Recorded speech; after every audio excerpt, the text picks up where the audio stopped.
Salut à tous, c'est Yanda, soyez les bienvenus sur DC Planète pour un nouvel épisode de la Question Comics. Épisode un peu particulier, vous l'aurez sûrement remarqué dans le titre, il s'agit d'un hors-série. Ah bah oui, on est en décembre, donc hors-série spéciale Noël, non? Parce que j'avais prévu le coup en plus, hein, donc tu peux y aller, je suis prêt. Hein. Oh non, attends. Voilà, là c'est bon, on peut y aller.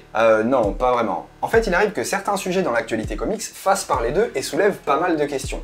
Le principe du hors-série est de pouvoir, de façon exceptionnelle, me laisser la possibilité de trouver une question qui me permettra de donner mon avis et quelques infos supplémentaires sur le sujet. Ceci dit, ton bonnet est quand même vachement sympa. Ah, tu trouves, c'est vrai? Ah merci, c'est sympa, moi aussi je l'aime bien.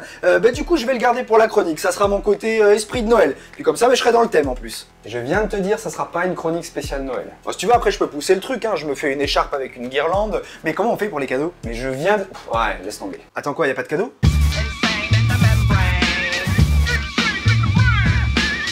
Comme il s'agit d'une chronique particulière, il en sera de même pour le niveau, puisque la question du jour a été classée niveau 4.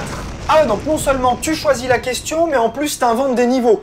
Mais c'est n'importe quoi, il y a des gros problèmes éditoriaux dans cette chronique, j'espère que t'en es conscient quand même. Au début du mois, une news que vous pouvez retrouver ici si vous l'avez manqué a fait beaucoup de bruit. La confirmation officielle du casting choisi pour le film Suicide Squad.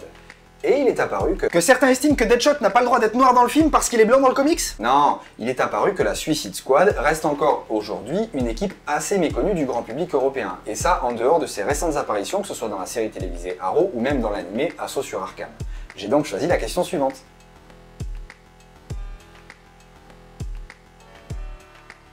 Forcément oui, mais ça n'est pas aussi simple et ça mérite d'aller un peu plus dans le détail.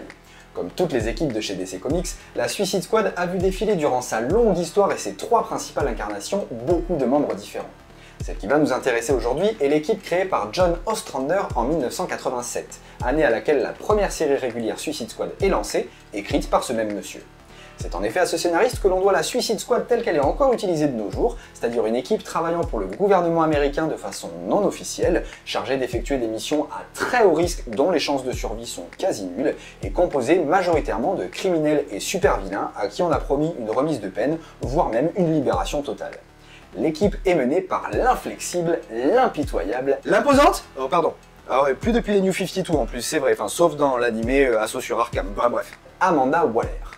C'est aussi à partir de cette année-là que la Suicide Squad sera connue sous le nom de l'organisation dont elle dépend au départ, Task Force X. Tiens d'ailleurs pour l'anecdote, à l'origine la Suicide Squad est apparue en 1959 dans The Brave and the Bold 25, soit quand même 3 mois avant la Justice League qui elle n'est apparue qu'en 1960 dans The Brave and the Bold 28.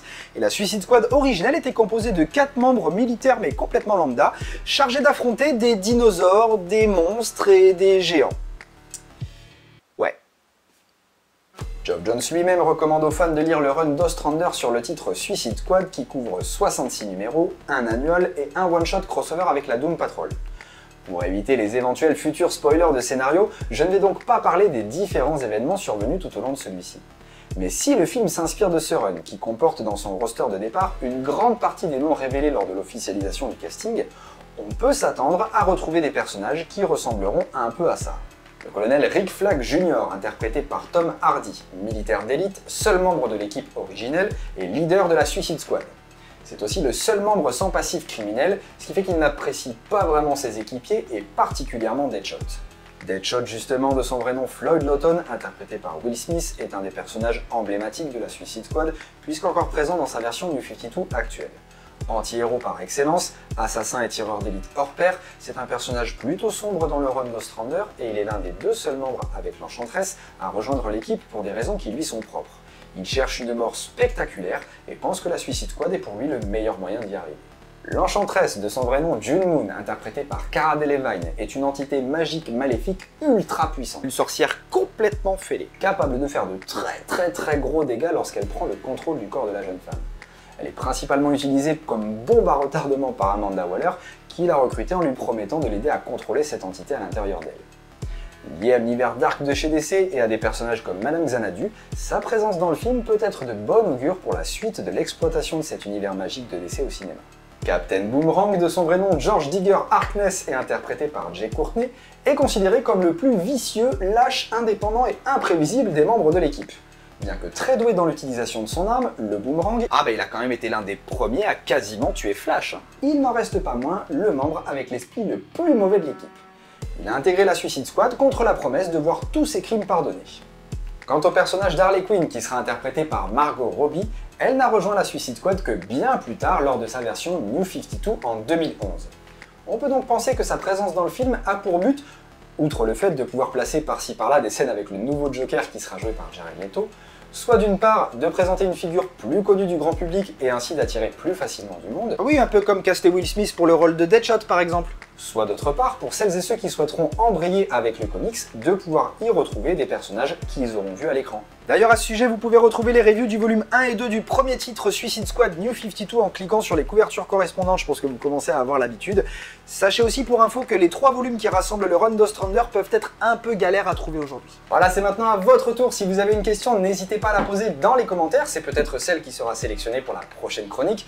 Pour celles et ceux d'entre vous qui ont posté une question dans les commentaires de l'épisode 2, rassurez-vous, elles ne seront pas zappées, je ferai un mix entre celles-ci et les nouvelles qui seront posées, afin de choisir le ou les thèmes de la prochaine chronique.